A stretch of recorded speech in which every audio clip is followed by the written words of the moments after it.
Number 14 शिक्षावली प्रथम अनुवाक सबंध भाष्य यस्माज्जातं जगत्सर्वं यस्मिन्नेव प्रलीयते येनेदं धार्यते चैव तस्मै ज्ञानात्मने नमः यैरिमे गुरुभिः पूर्वं पदवाक्यप्रमाणतः व्याख्याताः सर्ववेदान्ताः तान् नित्यं प्रणतोऽस्म्यहम् तैत्तरीयकसारस्य मयाचार्यप्रसादतः विस्पष्टार्थरुचीनां हि व्याख्यायेयं सम्प्रणीयते।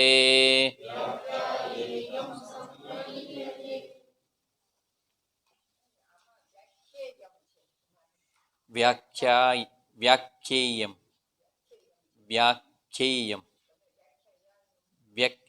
व्याख्येयं विस्पष्टार्थरुचीनां हि व्याख्येयं प्रणीयते। व्याख्येयं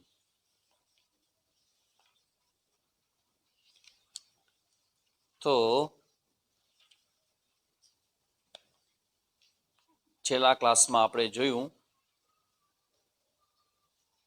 ઉપનિષદ પ્રારંભ કરવાનું કારણ શું. એક પ્રકારનું થિંકિંગ છે, એક પ્રકારનો વિચાર છે કે કાંઈ પણ કામ શરૂ કરતા પહેલા એનું જે કારણ છે એ ક્લિયર થઈ જવું જોઈએ, અને એનું કારણ ક્લિયર થાય તો એમાં અભિરુચિ શ્રોતુ બુદ્ધિ પ્રરોચનાય સંબંધ ભાષ્યમ. શ્રોતુ બુદ્ધિ પ્રરોચનાય, સાંભળનારો વ્યક્તિ હોય ને એની રસ પડે આની અંદર કે વાય શુડ આઈ લિસન, અમારે શું કામ સાંભળવું જોઈએ. કારણ કે સાંભળવાની પ્રક્રિયામાં એવું હશે કે સાંભળતી વખતે તમે જે કંઈ સાંભળો છો અને તમે એના સિવાય બીજું કાંઈ જ નથી. વોટ એવર યુ લિસન, તમે જે સાંભળો છો એ જ્ઞાન, અને તમે એના સિવાય કાંઈ જ નથી. બે જ તત્વ બચી જાય છે શ્રવણ કરતી વખતે. આચાર્ય તો એનું ઉપાધિ છે, પણ જે બોલે છે, જે જ્ઞાન છે એ, અને તમે ને તમારું જીવન, તમારા પ્રશ્નો, જે કોઈ શ્રોતા છે એ શ્રોતા, પછી વક્તા પણ શ્રોતા હોય ને શ્રોતા પણ શ્રોતા હોય, તો ત્યાં શું બચી જાય છે? માત્ર ને માત્ર જ્ઞાન. જે કંઈ જ્ઞાન છે એ અને તમે બે જ બચી જાઓ છો. તો પ્રશ્ન એ થાય કે તમને એ પ્રોસેસ કે પ્રક્રિયામાં કન્ટિન્યુ કરવું હોય તો તમારું ઉદ્દેશ્ય ક્લિયર જોશે કે આ અમે કરીએ છીએ, બરાબર ને. ઉપનિષદ તમે સાંભળવા આવે, જ્ઞાન મેળવવા આવે, પણ જ્ઞાન શેના માટે છે ને એ હવે શરૂ કરે છે. આ સંબંધ ભાષ્ય જે છે ને બહુ ઇમ્પોર્ટન્ટ છે કે ઓપરેશન કરતા પહેલા ડૉક્ટર સમજાવે કે આટલું આટલું કરવાનું છે, આટલા આટલા પ્રોબ્લેમ છે અને આમ કરવાનું રહેશે, તો તમારું એ ઓપરેશન કરવાની બાબતમાં તમારું મન છે ઉત્સાહી થાય કે yes I am ready to do. તેવી રીતે ભગવાન ભાષ્યકારનો એક એવી જેને કહે ને વ્યવસ્થા, એની પોતાની મેથડ એવી રહી છે, અને મેથડ ઊભી કરી છે બહુ સરસ મજાની લોજિકલ મેથડ, કે કાંઈ પણ શરૂ કરતા પહેલા એનો ઉદ્દેશ્ય કહેવામાં આવે. તો હવે અહીંયા ઉપનિષદ શરૂ થશે, જ્ઞાન આપવાનું શરૂ થશે, પણ જ્ઞાનની જરૂરત શું કામ છે જીવનની અંદર? આપણે આખો જીવન ભર કર્મ જ કર્યા કરીએ છીએ આપણે, અને કર્મ અને જ્ઞાન છે એ બે અહીંયા કોન્ટ્રાડિક્શનમાં છે, વિરોધાભાસ છે. જ્યારે આ સમજાશે ત્યારે તમારા માટે નવી દિશા ખુલશે. કર્મ અને જ્ઞાન વિરોધાભાસી છે. તો અત્યાર સુધી આપણે આપણા જીવનમાં કર્મ કરતા રહ્યા છે, પણ આજે તમે જે બેઠા છો સામેજીની સામે, તો ત્યાં તમારા કર્મ બધા પૂરા થયા. હવે શું શરૂ થાય છે? જ્ઞાન શરૂ થાય છે. તો કર્મ અને જ્ઞાનમાં શું ફરક છે? કર્મ છે એ તમને સંસાર તરફ લઈ જાય, સંસારની સફળતા, નિષ્ફળતા, અનુકૂળતા, પ્રતિકૂળતા, સંસારના પદાર્થોની પ્રાપ્તિ, એના તરફ લઈ જાય. અને જ્ઞાન શું કરે? જ્ઞાન છે એ સત્ય તરફ લઈ જાય. તો સત્યનું દર્શન જ્ઞાનથી થાય, કર્મથી ન થાય.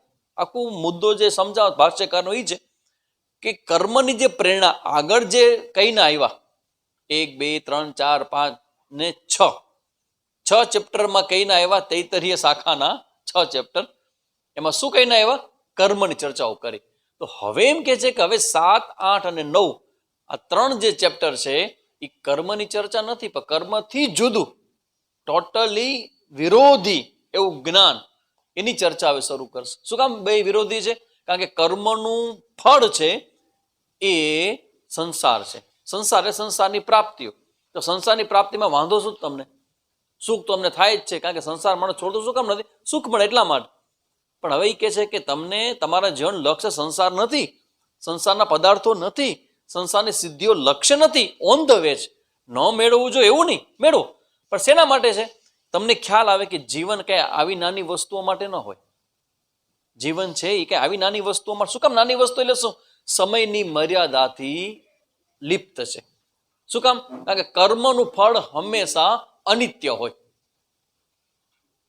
કર્મનું ફળ એ કોઈ પણ પ્રકારનું હોય, એ કોઈ પણ પ્રકારના સુખ તમને આપનારું હોય, પણ કેવું હોય?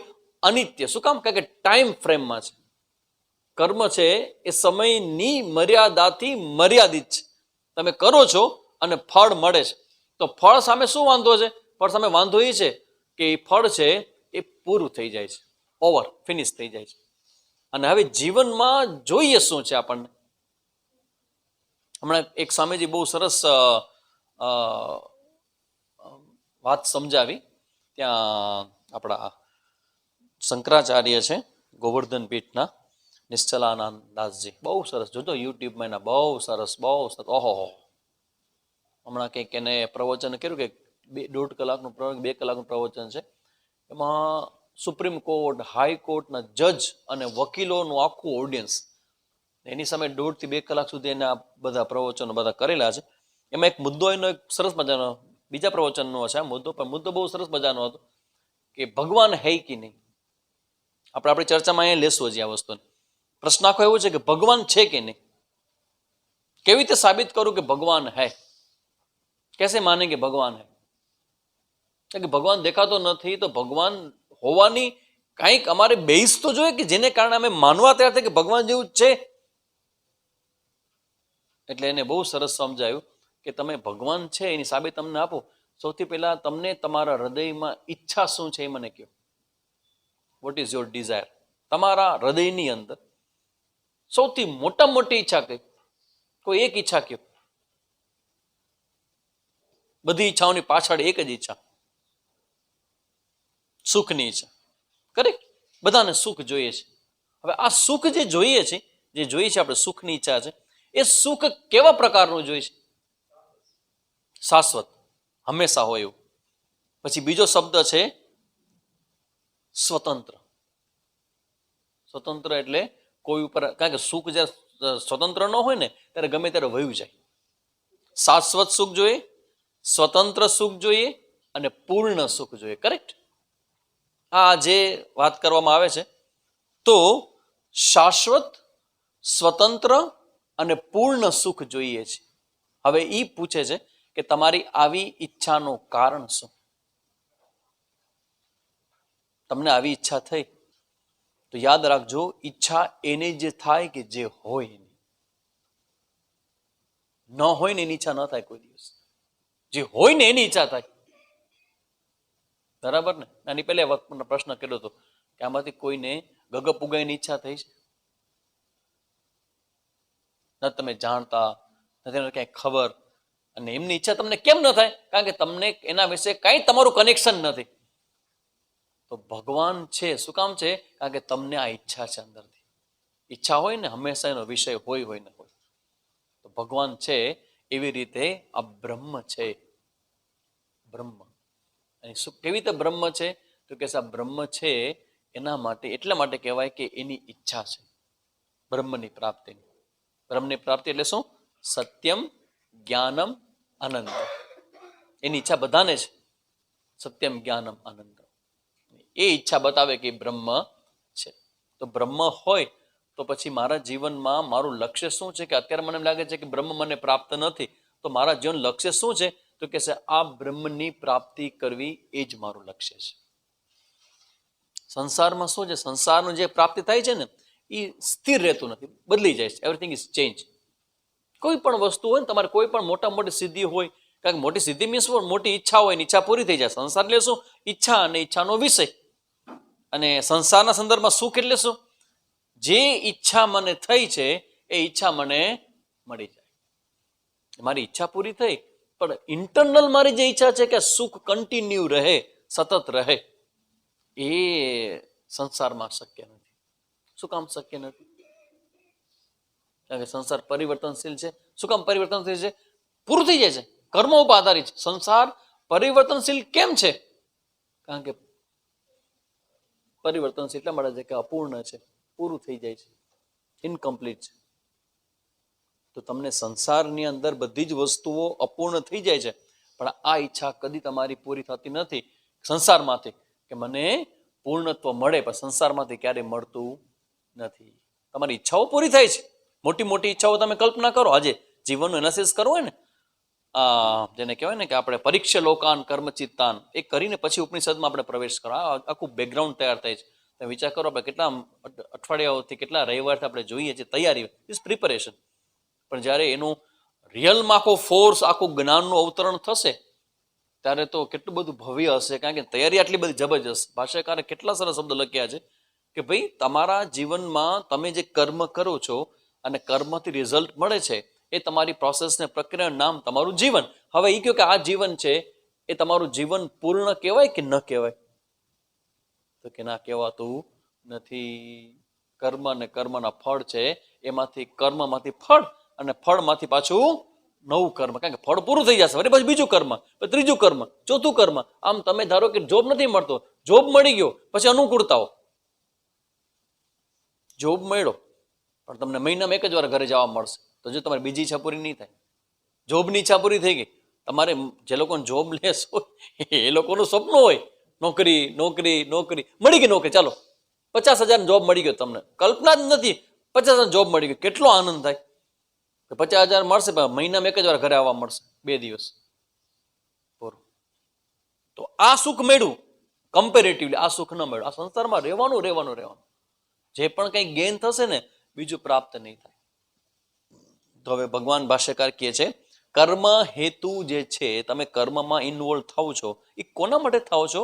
તો કે કામ, ઈચ્છા, ડિઝાયર.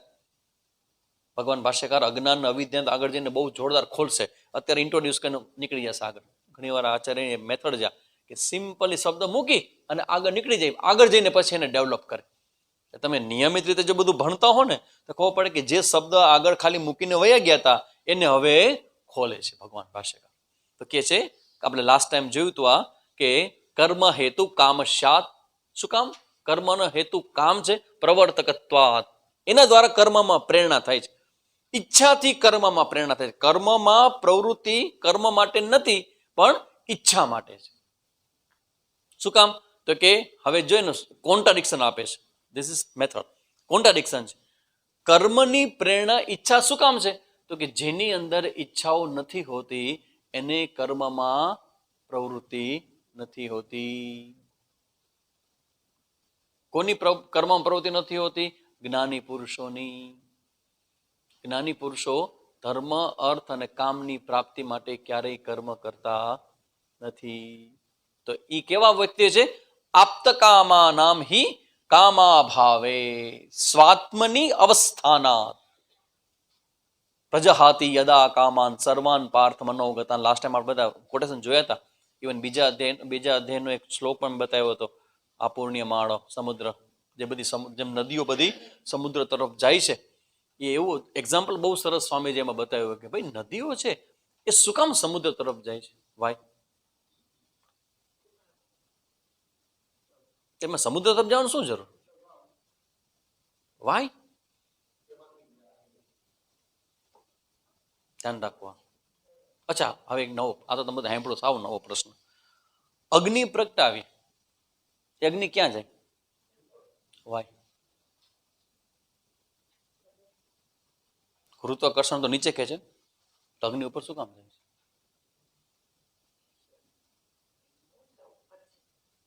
ઉપર એટલે ક્યાં? ઈશ્વર ઉપર છે એટલે ઈશ્વર ઉપર છે. ઈચ્છો તો બધી જગ્યાએ છે. અગ્નિ જ્યારે પ્રગટાવો ત્યારે એની ફ્લેમ છે એ ઉપર જાય છે. જેવી રીતે નદી ગમે ત્યાં હોય અંતે સમુદ્ર તરફ જાય. શું કામ?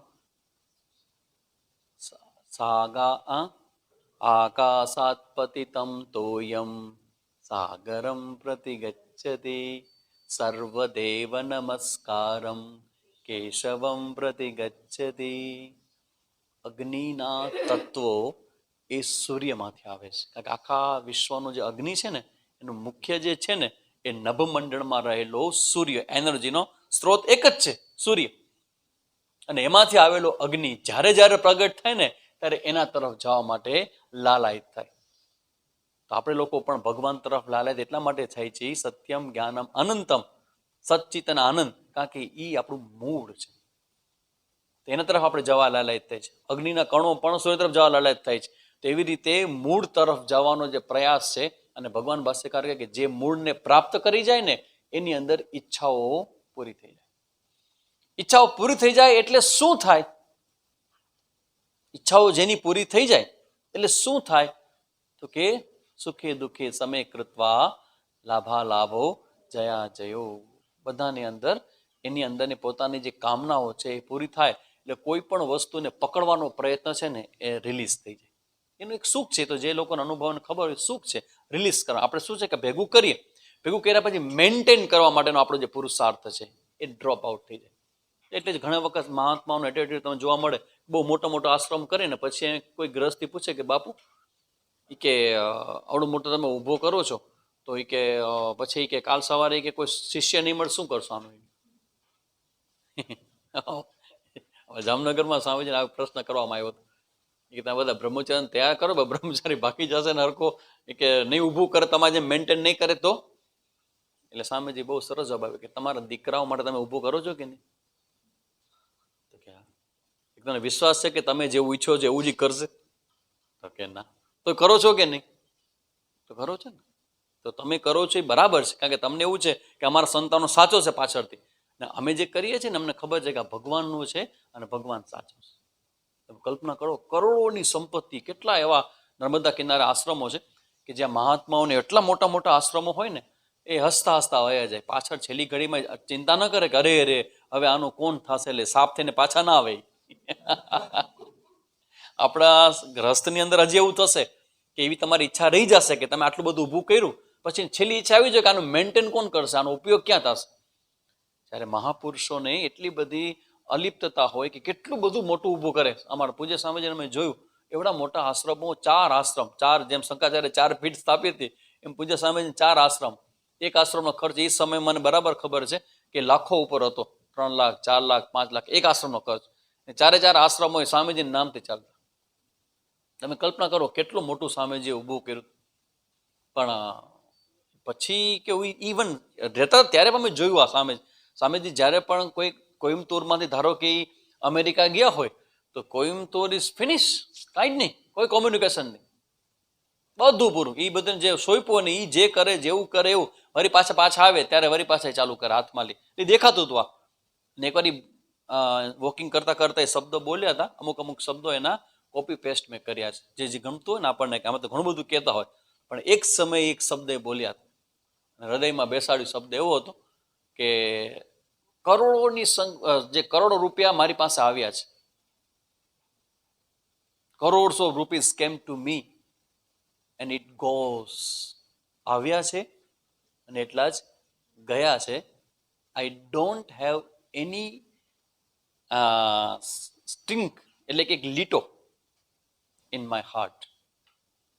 આટલા આવ્યા ને આટલા ગયા પણ એક પણ છાપ મારા હૃદયમાં એની નથી. That is called અલિપ્તતા. શું કામ? આપ્તકામ. શું કામ? કારણ કે એની જે મનમાં જે ઈચ્છાઓ છે બધી વસ્તુઓ મેળવવાની એ છૂટી ગયું છે. શું કામ છૂટી ગયું છે? કારણ કે આત્માની સંસ્થિતિ, પોતાના આત્મામાં એ સ્થિર થઈ ગયા તો બાકીની બધી ઈચ્છાઓ ગઈ. એટલે હવે ખબર પડી, ઈચ્છા છે એટલે કર્મ છે, કર્મ છે એટલે પ્રવૃત્તિ છે. તો કર્મની શું કામ પ્રવૃત્તિ છે? ભગવાન કે સ્વકર્મણા, શું કહેવાય આપણે, કર્મણ્યેવાધિકારસ્તે, અધિકાર તમારો કર્મમાં છે, ફ્રીડમ છે. એટલે આ ઈચ્છા થાય ને પછી ફ્રીડમ છે. ઈચ્છા ત્યાં પછી ફ્રીડમ ન હોય ને તો ઈચ્છા અટકી જાય ત્યાં.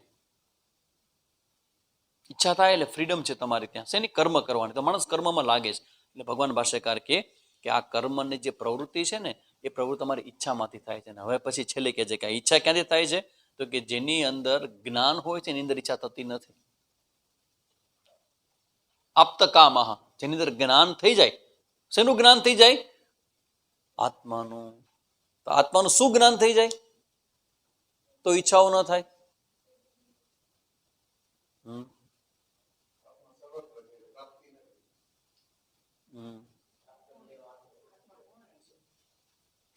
કમ્પ્લીટનેસ, પૂર્ણ. અત્યારે હું તમને કહું કે આપણે જાતને જોઈએ કે આપણે પૂર્ણ છીએ તો કે ના, હજી આ વસ્તુ થઈ જાય ને પછી પૂર્ણ, આ થઈ જાય ને પછી વેલ સેટ, પછી વેલ સેટ થયા પછી કઈ તો કે ના થઈ ગયા પછી કન્ટિન્યુ રહેવું જોઈએ. ધીમેકથી કે ભાઈ કન્ટિન્યુ રહેવું જોઈએ. તમે જુઓ, ધીસ ઇઝ ધ ડિફરન્સ. આપ્ત કામ, જેની અંદર જ્ઞાન હોય ને એની અંદર આ પ્રકારની ઈચ્છાઓ નથી હોતી. તો ઈચ્છા કોની અંદર હોય? આવી ગયું મુદ્દા ઉપર. ઈચ્છા કોની અંદર હોય? અજ્ઞાન. તો ઈચ્છાનું મૂળ શું છે? અજ્ઞાન.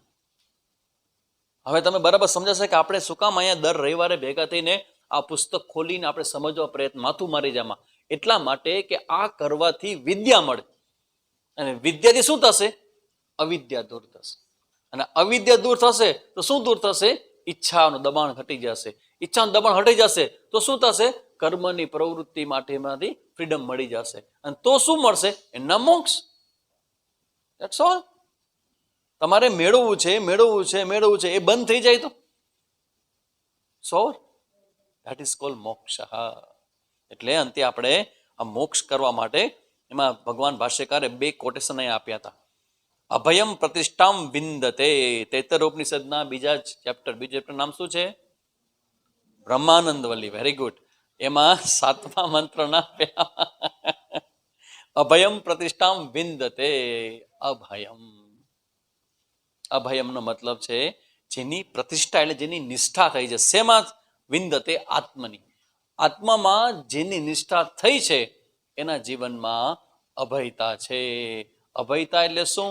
તો કે કોઈ પ્રકારની ઈચ્છા નથી. ઈચ્છાનો જ ભય છે ને.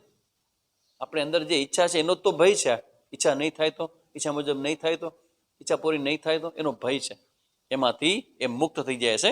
અને બીજું કોટેશન પણ આનું છે, બીજા ચેપ્ટરનું છે, બ્રહ્માનંદ વલ્લીન. એતમ આનંદમયમ આત્માનમ ઉપસંક્રામતી. આ આનંદમય આત્માને પ્રાપ્ત થઈ જાય છે. જ્ઞાની પુરુષો આને પ્રાપ્ત થઈ જાય છે. તો પછી હવે આપણું લક્ષ્ય શું બને છે? જ્ઞાનની પ્રાપ્તિ. હવે અહીંયા પૂર્વ પક્ષી એક નાનો એવો પ્રશ્ન મૂકે છે, જેની સામાન્ય ચર્ચા કરીને આપણે આગળ વધી જશું. પછીની જે ચર્ચાઓ છે એ આપણે જેને કહેવાય ને કે સિદ્ધાંતી અને પૂર્વ પક્ષી વચ્ચેની ચર્ચાઓ છે. આ 2 શબ્દ બરાબર સાંભળી લેજો, સિદ્ધાંતી અને પૂર્વ પક્ષી. પૂર્વ પક્ષી એટલે cross question, objection, cross question, એને પૂર્વ પક્ષી. અને સિદ્ધાંતી હોય એ કહેશે જો એનો જવાબ આમ થાય એટલે બેથી છે. તો હવે એ સંદર્ભમાં અહીંયા પૂર્વ પક્ષી ઊભો થાય છે. આ એક મેથડ છે, અને આ મેથડ ડેવલપ કરવા જેવી છે કે તમે જ્યારે કંઈ પણ કહેતા હો ને તો એનો જે પ્રશ્ન ઊભો થતો હોય ને એને તમારે એડ્રેસ કરવો જોઈએ. તમને હારે હું એ પણ સમજાવું છું કે કેવી રીતે વાતને મૂકવાની હોય. આમ તો તમે બધા માહિર જ હશો, પણ હું છતાં હું મારો અલ્પ પ્રયત્ન કરું કે ખરેખર કેવું કરે કે તમે કોઈ વાત મૂકો ને તો એના ઘણા બધા પૂર્વ પક્ષીઓ ઊભા થાય. આ બરાબર નથી, તમે કહો છો કે આમ છે પણ આમ નથી માનતો. તો એ જેટલી સંભાવના હોય ને, પોસિબિલિટી, એ બધી જ તમારી પાસે હોવી જોઈએ. તમે જ્યારે કોઈ વાત રજૂ કરતા હો તો તમને આઈડિયા હોવો જોઈએ કે મારી આ વાત મૂકીશ તો આ વાતનો, કારણ કે બધા વકીલનું કામ આ જ છે ને, એ ખબર છે કે હું આ મુદ્દો મૂકીશ એટલે આ પ્રશ્ન કરશે જ, અથવા આ પ્રશ્ન કરશે, અથવા આ પ્રશ્ન કરશે, અથવા આ પ્રશ્ન કરશે. 4 પ્રશ્ન કરશે, 4 પોસિબિલિટી, એટલે પોતાની વાત મૂકે. તેને ધ્યાનમાં રાખીને, એ 4 ધ્યાનમાં રાખીને તો વિચાર કરો તમારી વાત કેટલી બધી ક્લિયર થઈ જાય. ઘણી જગ્યાએ અમે પ્રવચન પ્રત્યે બધાને આપી છે, ફોર્મ આપી છે બધાને, શિક્ષકોને, કે ભાઈ તમે આ ફોર્મ ભરીને કહો કે પ્રશ્ન હોય તો. એમાં મોટા ભાગના અમારો જવાબ 90% પ્રશ્નમાં હોતો જ નથી. એ કે હવે એમાં ઘણી બધું ડિફરન્સ છે. ઘણાની પર્સનાલિટી એવી હોય પ્રશ્ન કરવાની, ઘણા ન હોય, બોલી ન શકે, પણ લખવામાં પણ નહીં. કે હવે કોઈ પ્રશ્ન નથી,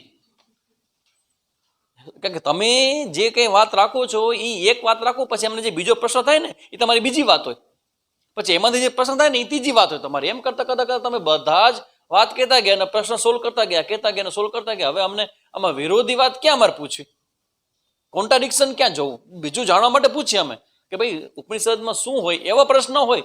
પણ તમે જે મુદ્દો મૂકો છો ને એનો અમારી પાસે કોઈ ક્વેશ્ચન નથી. તો આ જે મેથડ છે ને એ ભાષ્યકારની મેથડ છે. એ પોતે હવે કે છે પૂર્વ પક્ષી, જો પૂર્વ પક્ષી આઈડિયા લેવા, એ કે આ જ્ઞાનની વાત મૂકો. જ્ઞાન જ્ઞાન નહીં, કે જ્ઞાનની માથાકૂટ કોણ કરે? કારણ કે જ્ઞાનમાં સૌથી મોટી તકલીફ શેની છે?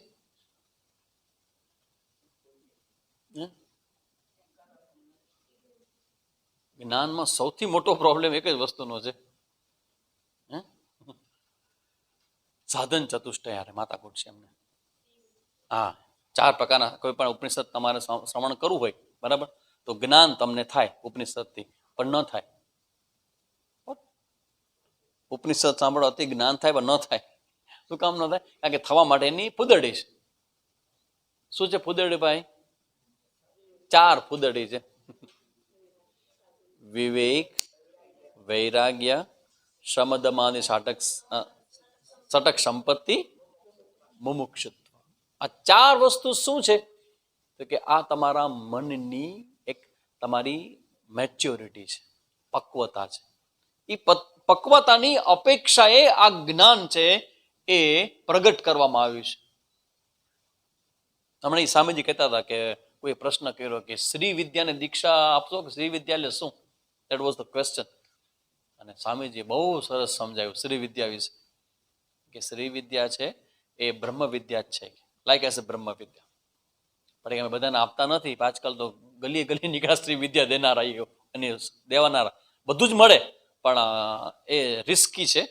પણ છે બ્રહ્મ વિદ્યા, કે મને મારા ગુરુજીએ એ વિદ્યા સામેથી આપી છે, મેં માંગી નથી. મારા ગુરુજી કીધું તારું બ્રાહ્મણ શરીર છે, તું સંન્યાસી છે, તું તો માંગ કર કે શ્રી વિદ્યાની. પછી એના ગુરુજી એને 16 મંત્રની જે વિદ્યાના મંત્રો એ આપ્યા, અને એક લાલ બુક આપી જેની અંદર સ્પેશિયલ કંઈક એવા પ્રયોગ હતા, કે બધું જ મને મારા ગુરુજી આપ્યું છે. પણ ક્યારે મેં કદી બહાર નથી પાડ્યું. આઈ નેવર સે ટુ એનીબડી. કારણ કે એનો ઉપયોગ છે એ બ્રહ્મ વિદ્યા માટે છે. This is called secret. તો આ વસ્તુ એને શું કામ એના ગુરુજી આપી સામે ચાલીને?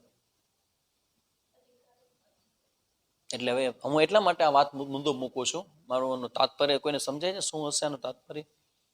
તમને ખબર પડે કે સ્વામીજી કયા પ્રશ્નનો જવાબ અત્યારથી તૈયાર કરે છે? ના ના ના, એટલે હું એમ કહું કે અધિકારીત્વ જોઈએ, બરાબર, તો હું શું કામ તમને કહું છું? તમે મને પ્રશ્ન કરવાના છો થોડા સમય પછી, એનો મારો જવાબ અત્યારથી આપી દઉં છું. હા, સ્વામીજી અમે સાંભળીએ છીએ, અનુભવાતું નથી. તમે કયો છો, તમારી વાત સાચી લાગે, કે એમાં સાચી એટલા માટે લાગે છે કે તમારી નથી. કારણ કે આ વાત તો આખી પરંપરાની વાત છે, કોઈ એક પર્સન નથી. આપણે પરંપરાની એક વિશેષતા કેવી છે કે એમાં વ્યક્તિને ક્યારે પકડતા નથી. અમે કોઈ નથી પકડતા. હવે અમારા પકડા હોય અમારો ઇન્ટરનલ હોય, જાહેરમાં બહાર કાંઈ જ નહીં. પૂજ્ય સ્વામીજી સાથે મારો જે પણ કંઈ સંબંધ છે મારો પોતાનો વ્યક્તિગત છે. તો અહીંયા જ્યારે જાહેરમાં બધી વાત કરવામાં આવે ત્યારે પરંપરાની જ વાત હોય, જ્ઞાનની જ વાત હોય. તમે જ્ઞાન લ્યો, અને અહીંયા આપણે તો કરો તો બધા મારી પાસે તમે આવો છો, જાઓ છો એવું હોય. બાકી ત્યાં તમે ઋષિકેશમાં તમે જાઓ, શિવાનંદ આપણે ઓલો અમારો આશ્રમ છે કૈલાસ આશ્રમ, તો એમાં ગુરુજી સાથે કોઈ કનેક્શન નહીં. આવવાનું, બેસવાનું, ક્લાસ કરવાનો, અને પછી વહી જવાનું. તમારે રહેવાની વ્યવસ્થા ને તમારે ભિક્ષાની વ્યવસ્થા એ તમારે કરી લેવાની, ક્લાસમાં આવવાની છૂટ. નો અધર મીટિંગ વિથ ધ ગુરુ. That's all. શું કામ ખબર છે? એમ ગુરુજી એમ કહે છે કે હું જે તને આપું છું એ તો ભાષ્ય છે, એ શંકરાચાર્ય છે, મારું તો કાંઈ છે નહીં. તો હું તને સમજાવવામાં હેલ્પ કરું છું, બાકી મારો કોઈ રોલ નથી. મને પકડજે નહીં, જ્ઞાનને પકડજે. આ આપણી પરંપરાની એક ભવ્યતા જેને કહેવાય ને, કે એમાં એ ક્યારેય કોઈ વ્યક્તિ ભગવાન બનવાનો પ્રયત્ન ના કરે, ક્યારેય નહીં, કોઈ દિવસ નહીં. હંમેશા ગુરુ એમ કે જ્ઞાન છે એને પકડો, વ્યક્તિગત જીવન છે ને એને છોડી દો. તું તારા એરિયામાં ખુશ, હું મારા એરિયામાં ખુશ. અને ગુરુ એટલે એ ગુરુ જે આચાર્ય છે ને એની આ ઓનેસ્ટી છે કે આ જ્ઞાન છે હું આપું છું. મેં તમને કીધું કે હવે આ જ્ઞાન અધિકારીત્વની અપેક્ષા રાખે તો અધિકારીત્વ મીન્સ વોટ કે તમારી એક પ્રકારની ફ્રેમ ઓફ માઇન્ડ, તમારું મનની એક સ્થિતિ જોઈએ. એ સ્થિતિ સાથે તમે જ્યારે સાંભળવા બેઠા હશો ને ત્યારે આ જે જ્ઞાન વ્યક્તિનું નથી, જે પરંપરાનું જ્ઞાન છે એ ઓપન અપ થશે, એ પ્રકાશિત થશે. કારણ કે અત્યારે આચાર્યના શબ્દોથી અમુક અંશે પ્રકાશ તો થઈ જ જશે, પણ એને કન્ટિન્યુ કરવા માટે, લાઈફમાં એને એપ્લાઇડ કરવા માટે તમારે ધારણ કરવાની શક્તિ તમારે મેન્ટેન કરવી પડશે. એટલે તમે કહો ને કે ક્લાસમાં સમજાઈ જાય તો બહાર જઈને નથી થતો. કેમ? આમાં એવું છે કે ગુરુજી ક્યાં સુધી ભણાવે? ભણાવવાનું હોય ત્યારે, પરીક્ષા વખતે એ તો હવે તમે કે ગુરુજી તમે ભેગા આવો પરીક્ષા દેવા માટે, એવું તો થાય ને. વ્યક્તિ પરીક્ષા એટલે તમે બહાર જાઓ એટલે જગત તો કેવું છે, સુખ દુઃખનું છે બધું, અનુકૂળતા પ્રતિકૂળતા. એટલા સરસ બધા બધા બેઠા છો પણ ખબર નથી કોના ફોનમાં ક્યારેક એવા સમાચાર આવે ને ધડાકો બોલે કે ફિનિશ, એવું લાગે કે લાઈફ પૂરી થઈ ગઈ, સેકન્ડોમાં લાગે કે લાઈફ પૂરી. એ સમયે આ જ્ઞાન તમે સાંભળ્યું હોય તો ભગવાન એમ કે ભાઈ એ સુખે દુઃખે સમય કૃત્વા, એ સુખમાં દુઃખમાં સ્થિર રહે છે. તો એ સ્થિર રહેવાની જવાબદારી વ્યક્તિની પોતાની, અને એ ક્યારે થશે? ત્યારે એક પ્રકારનું ફ્રેમ ઓફ માઇન્ડ હશે ત્યારે. એટલે બધી ભગવાન ભાષ્યકાર એ મુદ્દો પેલા મૂકે, અધિકારીત્વ, વિવેક, વૈરાગ્ય, શમ, દમ, ઉપરતિ, તિતિક્ષા, શ્રદ્ધા, સમાધાન. આ છ સંપત્તિ, અને ચોથું છે મુમુક્ષુત્વ. અહીંયા બેસનાર વ્યક્તિની એક ક્લિયરિટી હોય કે મોક્ષ માટે હું અહીંયા આવું છું. આ જ્ઞાન છે, આ જ્ઞાન સાંભળવું છે, બરાબર? સન્ડેને તમે આવો છો, શેના માટે આવો છો? મોક્ષાય નતુ પ્રસાદાય.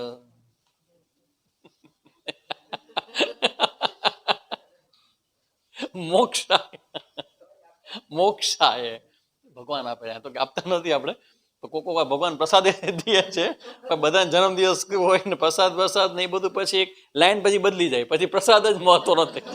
કાં ભાઈ ખીચડી ખીચડી કરે તો પછી શરૂઆતમાં ખીચડી ચાલુ કર્યા પછી કેટલા વખતે ખબર પડે કે મારા બેટા છેલ્લે 15 મિનિટમાં માણસો આવવાનું ફોર્સ વધી જાય છે.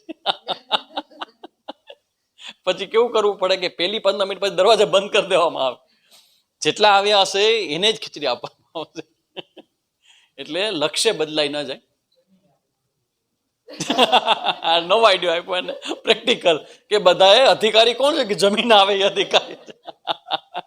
એનું લક્ષ્ય માત્ર જ્ઞાન પૂરતું હશે કે ભાઈ તમારી પાસે અમારે બીજું કાંઈ જોતું નથી, આ જ્ઞાન આપી દો એટલે થાય અમે હાલતા. તો કહેવાનો મતલબ છે એ અધિકારીત્વના સંદર્ભમાં આ જ્ઞાન છે. હવે પ્રતિપક્ષી જે છે, પૂર્વ પક્ષી, પ્રતિપક્ષી કે પૂર્વ પક્ષી, એક પ્રશ્ન ઉભો કર, સાંભળજો એનો લોજિક કેવો સરસ. એક કામ કરો, આપણે છે ને હું તમને એક રસ્તો બતાવું, તમારે જ્ઞાનની જરૂર નથી કે આમાં અધિકારીત્વના અંતે બહુ મોટી મોટી ઘટના છે ને એ બધું મૂકો બાજુમાં. એક બેસ્ટ રસ્તો બતાવો. તમે શું કરો તો કે કામ્ય પ્રતિસિદ્ધ યોહો અનારંભાત. પહેલું કામ એ કે કામ્ય અને નિષિદ્ધ કર્મો છે ને એનો આરંભ ન કરો તમે. કામ્ય કર્મ, કામ્ય કર્મો એટલે સંસારની સુખ લેવાની કામનાથી જે કર્મ કરતા હોય ને એ ધારો કે તમે ડ્રોપ આઉટ કરી દો, બરાબર? પછી નિષિદ્ધ કર્મ, નિષિદ્ધ કર્મ બંધ કરી દો, કામ્ય કર્મ બંધ કરી દો. હા, પછી શું કરવાનું કે પ્રારબ્ધ કર્મ છે ને એ ભોગ દ્વારા ક્ષય થઈ જશે. પ્રારબ્ધ કર્મ છે એ ભોગવાઈ જશે એટલે ક્ષય થઈ જશે. ઓકે. અને તથા નિત્ય કર્મો કે અનુષ્ઠાન છે પ્રત્યવાય અભાવો જાને, નિત્ય કર્મ કરો, કામ્ય કર્મ ન કરો, પછી નિષિદ્ધ કર્મ ન કરો, નિત્ય કર્મ કરો, અને પ્રારબ્ધ તો ભોગવાઈ જશે એટલે છૂટી જવાશે. અને નિત્ય કર્મ કરશો ને એટલે પ્રત્યવાયનો અભાવ હો જાને છે, અનાયાસી આત્મા में स्थिति रूप मोक्ष हो जाएगा. सिंपल. ઓહ, આ તો બહુ સારું. આ જ્ઞાન ને ઉપનિષદ ને ગુરુના ચરણમાં આવવું ને પછી આવા બધા ભજનો ગાવા ને ટેબલો ગોઠવવા ને આ બધું કરવું, નહીં નહીં નહીં, કાંઈ નહીં. સિમ્પલ, સાવ સિમ્પલ. તમે તમારા ઘરે રહીને તમે વર્ક એટ હોમ, તમારા ઘરે તમે પૂર્ણાવતી મળી લેશો. કેવી રીતે? તો કે આ કર્મ ન કરો, નિશ્ચિત કર્મ ન કરો, આપણે કામ્ય કર્મ ન કરો અને નિત્ય કર્મ કરો, ખાલી ધેટ્સ ઓલ. અને પ્રારબ્ધ કર્મ શું થશે? એ તો ભોગવાઈ જશે એટલે પૂરું થઈ જશે, તો કર્મો કઈ બાકી ન રહ્યા. અને નિત્ય તમે કર્મ કરો છો એટલે કે પ્રત્યવાય નામનો એક દોષ લાગે. નિત્ય કર્મ ન કરો ને તો એક કર્મથી દોષ થતો એવો છે કે ખોટા કર્મથી એક દોષ ઊભો થાય, નિષિદ્ધ કર્મથી. પણ એક દોષ એવો છે કે કર્મ ન કરવાથી ઊભો થાય. તમે કપડાનો ઉપયોગ કરો તો કપડાં બગડે, પણ તમે ત્રાંબાનો લોટો લ્યો અને ઉપયોગ ન કરો તો એ બગડે કે નહીં? કાટ ચડે ને એને બે કાંઈ કર્યા વગર, એને પ્રત્યવાય કહેવાય. તો કે આ પ્રત્યવાયનો જે દોષ છે ને એમાંથી મુક્ત થવા માટે શું કરો? નિત્ય કર્મ કરો. એટલે પ્રત્યવાયનો દોષ ગયો તો કે ઈ ગયો. કામ્ય કર્મ ન કરે એટલે બીજો જન્મ નહીં થાય, નિશ્ચિત કર્મ ન કરે એટલે બીજો જન્મ નહીં થાય.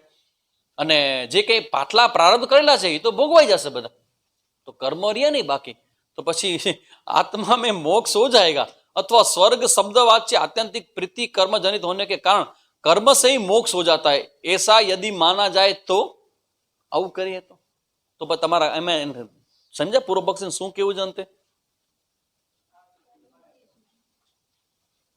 પૂર્વ પક્ષને શું કેવું છે ખબર? હા, એને એવું કેવું છે જ્ઞાનની જરૂર નથી. That's all, simple. પડે રહો શબ્દ બહુ સરસ, પડે. કારણ કે નિવૃત્ત થયેલા વ્યક્તિ શું કરવાનું હોય? જો ભાઈ વજન બહુ વધી જશે. પડે પડે રહો ભાઈ, ધ્યાન રાખો. બહુ અઘરું છે, ડેન્જર છે. કે કર્મ છે ને એ તમારા જીવનને બહુ હલાવવા માટે અને શરીરને ઠીક રાખવા માટે બરાબર છે. भलाई इसीलिए नहीं करते कि वो उससे पुण्य मिलता है, भलाई करने से आपका स्वास्थ्य शरीर का और मन का अच्छा रहता है, इसीलिए करना चाहिए.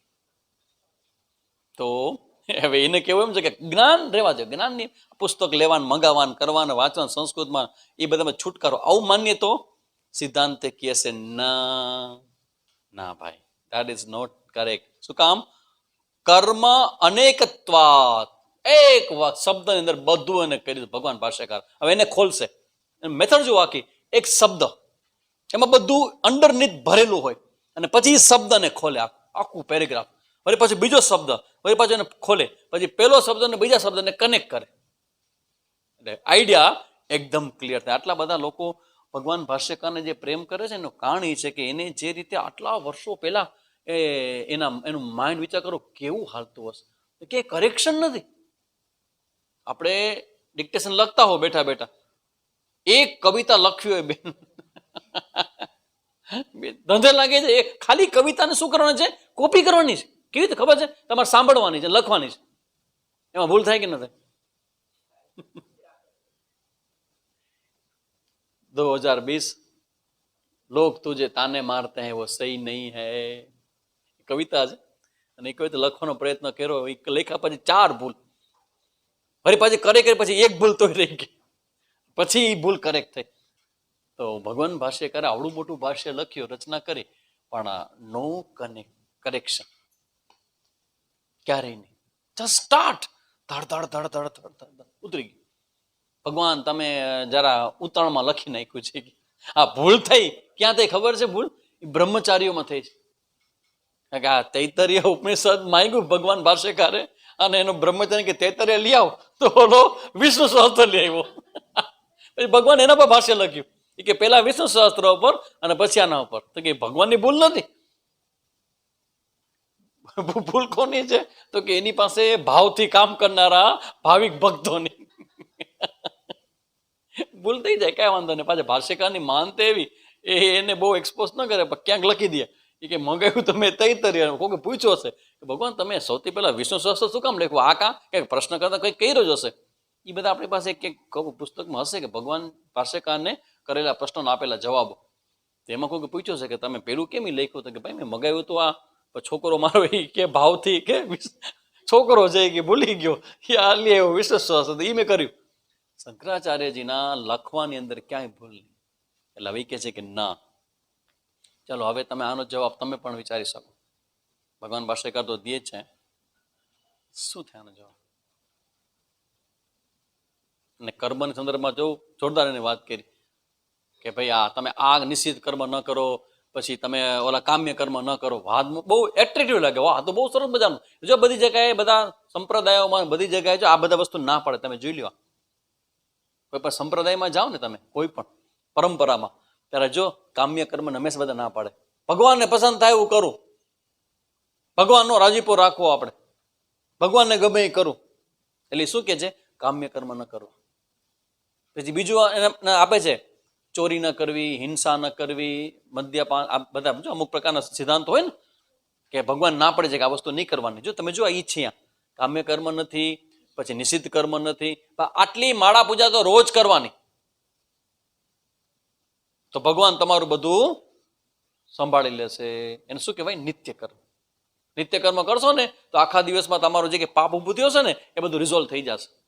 આ હલે છે આના ઉપર. તો આ બધું જ છે. ત્યાં શું નથી?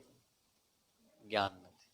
શું કામ ખબર છે? માને છે કે જ્ઞાનથી મોક્ષ થાય એ એક્સેપ્ટેબલ નથી. This the thing. જ્ઞાનથી મોક્ષ થાય. કારણ કે જો તમે જ્ઞાનથી મોક્ષ થાય એવું જો માનો ને તો તમારે આ જે તમે સોંપો છો ને એની મર્યાદાઓ પણ બતાવવી પડે. આપણે ભગવાનની ભક્તિ છે ને એને સાધન તરીકે સ્વીકારીએ, પણ એ ભક્તિમાં પણ આપણે કહીએ કે સાચી ને પૂર્ણ ભક્તિ ક્યારે થાય? ભગવાન સાથે જ્યારે એક થઈ જાય ભક્ત. મીરાબાઈની પૂર્ણાહુતિ ક્યાં થાય? અસ્તિત્વની, ભગવાનના અસ્તિત્વ. જબ મેં થા તબ હરી નહીં, અબ હરી હૈ. ઈ અદ્વૈત જે છે એ પૂર્ણાહુતિ છે. તમે જો એને સત્ય માનતા હો તો તમે કહેશો કે ના આ સત્ય છે, ઓલું સાધન છે. ખરાબ છે એવું નહીં, સાધન છે, કરો, કરો, અંતે તમારે અહીં પહોંચવાનું છે. ભગવાન ભાષ્યકાર કહે છે કર્મ અનેકત્વાત. સૌથી પહેલો જવાબ છે એનો કે તમે કર્મની ગણતરી કરો છો એ માત્ર તમે કોની કરો છો ગણતરી? તો કે તમે કર્મની ગણતરી કરો છો પ્રારબ્ધ કર્મની, બરાબર? ક્રિયમાણ કર્મની.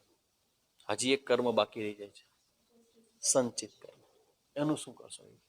એ કેવી દૂર થશે? એટલે કે અનેકો જન્માંતરો મેં કિએ હુએ. સૌથી પહેલો જવાબ છે એનો કે સંચિત કર્મ જે છે કે જે પાયકા નથી ફળ દેવા માટે, થઈ ગયા છે, ઓલરેડી હેપન. આ બધી ચર્ચાઓમાં એક મુદ્દો બરાબર ધ્યાન રાખજો કે આ કર્મ છે ને એને બહુ મહત્વ મળ્યું છે આપણી આખા ચિંતનોમાં. એ ભગવદ્ ગીતા હોય, ઉપનિષદ હોય, ભાગવત હોય, રામાયણ હોય, બધામાં. ભલે કોઈ જન્મના, આ જન્મના નહીં, કોઈ જન્મના કરેલા જે કર્મ છે કે જે ફળ તમને મળ્યું નથી, તો કે એ સંચિત કર્મ છે એ દૂર કેવી રીતે થશે? એ તો તમારામાં ક્યાં આવ્યું નહીં. તો પ્રારબ્ધ તો એ બધા સંચિતમાંથી આ જન્મના કર્મ નક્કી કર્યા. બાકીના આટલા બધા જન્મોને જે બાકી રહ્યા છે એ શું અનેકો વિરુદ્ધ ફલ વાલે કર્મ હો सकते जिनमें कुछ तो फलोन्मुख हो गए हैं, જે પ્રારબ્ધ કહેવાય એને. સંચિતમાંથી આ જન્મના કર્મ આપણે જે કરવાના છે, ફળ ભોગવવાના છે, એને પ્રારબ્ધ કહેવાય. તો સંચિત કર્મ તો હજી તો ઘણા બાકી છે બધા. એ બધા થઈ ગયા છે, અભિમાનપૂર્વક કર્યા છે, એટલે એના ફળ છે જ. અને ફળ તમને મળશે, પાકશે ત્યારે. તો અત્યારે નથી પાક્યા તો તમે આ જન્મમાં બચી જશો, એ જ્યારે પાકશે ત્યારે વળી પાછું તમારે આવવું તો પડશે. अतः उनमें से जो कर्म अभी फलनमुख नहीं हुए हैं, जिन्हें संचित कहवाय, उनका एक जन्म में क्षय होना असंभव हो. કેવું લેવા જવાબ? આનો જવાબ દો. કારણ કે જ્યારે કોઈ પ્રશ્ન કરતા ભગવાન ભાષ્યકારની વિશેષતા એ છે કે તમે જે પ્રમાણમાંથી પ્રશ્ન લઈને આવશો એ જ પ્રમાણનો ઉપયોગ એ તમારો પ્રશ્ન દૂર કરવામાં કરશે. કારણ કે આ તમે કામ્ય અને પ્રતિસિદ્ધની બસ શેમાંથી આવે? શાસ્ત્રમાંથી આવ્યા. આ બધા પ્રશ્નો ક્યાંથી આવ્યા? શાસ્ત્રમાંથી આવ્યા. તો એ શાસ્ત્રનો જ સહારો લેશે કે તમે જે શાસ્ત્રમાંથી પ્રશ્ન લઈને આવો છો એ જ શાસ્ત્ર એમ કે છે કે ભાઈ બીજા સંચિત કર્મ હોય છે એનું શું? એનો જવાબ તમે આપ્યો નહીં એટલે કે છે એ રહી જશે. असंभव होने का अविशिष्ट कर्मों के कारण दूसरे शरीर का आरंभ होना ही होगा. બીજું શરીર તમને મળશે જન્મ મરણનો ફેરો બંધ થશે नहीं. इस श्लोक में जो शुभ कर्म करने वाले हैं उन्हें शुभ योनि प्राप्त होती है. तद्य इह रमणीय चरणाहा. छांदोग्योपनिषदમાં છે કે તદ ઇહ કે જે સારા કર્મો કરે છે એને સારું ફળ મળે છે એવું જે ઉપનિષદ ને શાસ્ત્રો કહે છે. એટલા માટે કહે છે કે સંચિત કર્મમાં ભેગા થાય અને સંચિત કર્મમાંથી પ્રારબ્ધ બને, પ્રારબ્ધમાંથી ભોગવાય. તો કે એ બધું બંધ થઈ જશે. इत्यादि सैकड़ों श्रुति स्मृतियों से अवशिष्ट कर्म के सद्भाव की सिद्धि. પછી એના અમુક કોટેશન આપે છે. એના માટે આપે સંચિત કર્મો ક્યાં ક્યાં કીધા છે ને એના કોટેશન આપે. એટલે સમજી લેવું કે જ્યારે કોઈ પ્રશ્ન કરતા પ્રશ્ન કરે ને તો તમને ખબર હોવી જોઈએ કે કયા બેકગ્રાઉન્ડમાંથી પ્રશ્ન આવ્યો છે. અને તમારે જવાબ દેવો હોય ને તો એ બેકગ્રાઉન્ડમાં જઈને અહીંયા ઊભા રહીને જવાબ દેવો પડે તો એનો પ્રશ્ન પૂરો થઈ જાય. तो क्या है पूर्व पक्षी इष्ट और अनिष्ट दोनों प्रकार के फल देने वाले संचित कर्मों का क्षय करने के लिए नित्य कर्म है એવું मानिए तो કે બધા સંચિત કર્મ માટેનો ફળ આ નિત્ય કર્મ દૂર એવું માન્ય તો કે નહીં નહીં હે એ તો પ્રારબ્ધ માટે છે તમારા એ સંચિત કર્મનો ક્ષય કઈ नित्य कर्मથી ન થાય ऐसा हाँ क्योंकि उन्हें न करने पर प्रत्यवाय होता है ऐसा सुना गया है. प्रत्यवाय शब्द अनिष्ट का ही सूचक है. प्रत्यवाय शब्द वारंवार आवશે ચિંતન માં ધ્યાન રાખજો. આ પ્રત્યવાય શબ્દનો મતલબ બરાબર સમજી લેજો. પ્રત્યવાય એટલે શું? પ્રત્યવાય એટલે જે કરવાનું હોય એ કર્યું નથી એને કારણે જન્મતું દુરિત. દુરિત શબ્દનો મતલબ શું થાય કે ઓબ્સ્ટિકલ, વિઘ્ન, અનએક્સપેક્ટેડ વિઘ્ન. શેમાંથી આવે તો કે જે કરવા જેવું હોતું એ કર્યું નથી. પ્રત્યવાય એટલે એને એમ કેવું હતું કે નિત્ય કર્મ કરીએ એટલે કે આપણું સંચિત કર્મ, તો સંચિત કર્મ નહીં, પ્રત્યવાયનો જે દોષ આવે ને એ દૂર થાય. પણ સંચિત કર્મો કઈ નિત્ય કર્મથી દૂર ન થાય એ એનું કેવું છે. इसलिए ऐसा माना जाने के कारण वे संचित कर्मों के क्षय के लिए नहीं हो सकते. और यदि जो એવું હોય नित्य कर्म जिनका फल अभी आरंभ नहीं हुआ है उन कर्मों के क्षय के लिए हो भी तो भी वे अशुद्ध कर्म का क्षय करेंगे. હવે તમે એમ કહેશો કે કર્મ કરશું બરાબર, નિત્ય કર્મ કરશું તો અત્યારે ક્રિયમાન કર્મ છે એ કર્મ મારા દૂર થશે. પણ સાંભળજો આ નિત્ય કર્મથી શું થશે? ધારો કે તમે એવું કરશો ને તો તમારા નિત્ય કર્મથી જે તમારા કર્મ જે અશુભ કર્મ છે ને એ દૂર થઈ જશે, એનું ફળ દૂર થઈ જશે નિત્ય કર્મથી. પણ શુભ કર્મનું ફળ જે પુણ્ય આપનારું છે એ કઈ નિત્ય કર્મથી દૂર નહીં થાય. કારણ કે તમે એ કરશો ને, ક્યારેક ક્યારેક તો કરશો, ભલે રોજ નથી કરતા પણ ક્યારેક તો સારા કર્મ કરશો ને તો એ તમે દૂર કરી દો, એનું ફળ ઊભું થશે જ પુણ્ય. અને પુણ્ય ભોગવવા માટે શરીર તો લેવું પડશે, તો પછી આ તો ચાલુ રહ્યું. તો કે એનાથી અશુભ કર્મ દૂર થશે, शुभ कर्म दूर थता नहीं. जिनका फल इष्ट है उन कर्मों का तो शुद्ध रूप होने के कारण नित्य कर्म से विरोध होना संभव नहीं है. नित्य कर्म थी शुभ फळનું ફળ દૂર થાય નહીં. તો એટલે તમે એમ કહો છો કે આ અમે કરીએ એટલે દૂર થઈ જાય, એટલે કે ના, એના મતલબ એવો છે કે कर्म की हेतुभूत कामनाओं की निवृत्ति भी ज्ञान के अभाव में असंभव है. कामना निवृत्ति केम करशो? कामना ઈચ્છા એની નિવૃત્તિ તમે કર્મથી કેવી રીતે કરશો? એ જ્ઞાન સિવાય શક્ય નથી. એટલે કેવું પડે કે જ્ઞાનથી જ આ ઈચ્છાઓ શાંત થશે. અને જ્ઞાન જેને જેને થયું છે એની ઈચ્છાઓ શાંત થઈ છે. તો હવે પછી આપણું લક્ષ્ય શું હોવું જોઈએ? જ્ઞાનની પ્રાપ્તિ. જ્ઞાન ક્યાંથી થશે? ગુરુ પાસે થશે. ગુરુ ક્યાંથી જ્ઞાન આપશે? શાસ્ત્ર શું છે? પ્રમાણ છે. તો એ શાસ્ત્રનું જ્ઞાન ગુરુ પાસેથી પ્રાપ્ત કરો તો શું કરવું પડશે? આવવું પડશે. આવતા રવિવારે એક રવિવારે ખાલી આવે એમ ના હાલે. આ તો ફસાઈ ગઈ. એકવાર આવ્યો હું તો ખાલી હરિઓમ કરવા આવ્યો. અરે હરિઓમ બેસો ચાલો મને. છોકરાઓ ઘણી વાર બાપુજી મૂકવા આવે છોકરાઓને સ્કૂલમાં, પછી કે બેસો તમે બેસો, કે ભાઈ હું તો ખાલી મૂકવા આવ્યો હતો. કે નહીં નહીં બેસો બેસો, હવે બહુ સરસ છે. અમને તો માથા જોઈ છે અહીંયા, કારણ કે કલ્યાણ કરવું છે પણ કોઈ કલ્યાણ કરવા આવતું નથી. એટલે નિત્ય ધીમે ધીમે ધીમે આપણા કર્મ જ્યારે બહુ મેચ્યોર થાય ને ત્યારે આવા ટોપિકમાં રસ પડે. અને પછી રસ હોવાને કારણે જ્યારે આપણે શ્રવણ કરીએ ને એટલે ધીમે ધીમે ચેન્જ આવવા માંડે. ચેન્જ આવશે ને પછી મારે કાંઈ નહીં કહેવું પડે. તમે પોતે કન્વિન્સ હશો કે ના ના આને ન મુકાય, આ તો બહુ દિવ્ય વસ્તુ છે. આ તો કાલ સવારે મેં કીધું ને કે હું કે આખી જિંદગી થોડું બોલવાનું છું, તમે દર રવિવારે આવીને બેસી જાઓ મારી પાસે. હવે મને મારો કામ હોય, મને કંઈક બીજું કંઈક કરવું હોય તો મારું કેટલું બધું હોય, તો તમારે તૈયાર થવાનું છે. તો એટલે આવતા રવિવાર તો હું મળીશ જ, ચિંતા ન કરો. નેક્સ્ટ સન્ડે ફરી મળશું, કારણ કે આજે મારે એક મિટિંગમાં પણ જવું છે અને 2 જણાના જન્મદિવસ છે, એને શુભેચ્છાઓ આપવી છે. ફૂલના હાર હશે એનો જરા કરાવ્યો છે ને, વેરી ગુડ, વાહ. એ પણ રેડી છે. હલો વરજ આવે ને તો નારિયેલ લઈને આવે કે ભાઈ બ્રાહ્મણ કહે છે નારિયેલ લઈ આવ્યો છું, લઈ આવ્યો છું. બને ના ના બહુ સરસ. આજે પણ બધાને સરસ મજાનો પ્રસાદ લેવા છે. વાહ વાહ, અરે મસ્ત દેખાય છે. 2 પ્રસાદ છે એ ફટાફટ જન્મદિવસ ઉજવી અને મારે અહીંથી ભાગવું પડશે. એટલે જલ્દી ના ના ફટાફટ આશીર્વાદ તો પૂરેપૂરા મળશે. પેલા શાંતિ પાઠ કરી લઈએ. ઓમ પૂર્ણમદઃ પૂર્ણમિદં પૂર્ણાત પૂર્ણમુદચ્યતે પૂર્ણસ્ય પૂર્ણમાદાય પૂર્ણમેવાવશિષ્યતે. ઓમ શાંતિ શાંતિ શાંતિ. હરિ ઓમ શ્રી ગુરુભ્યો નમઃ. હરિ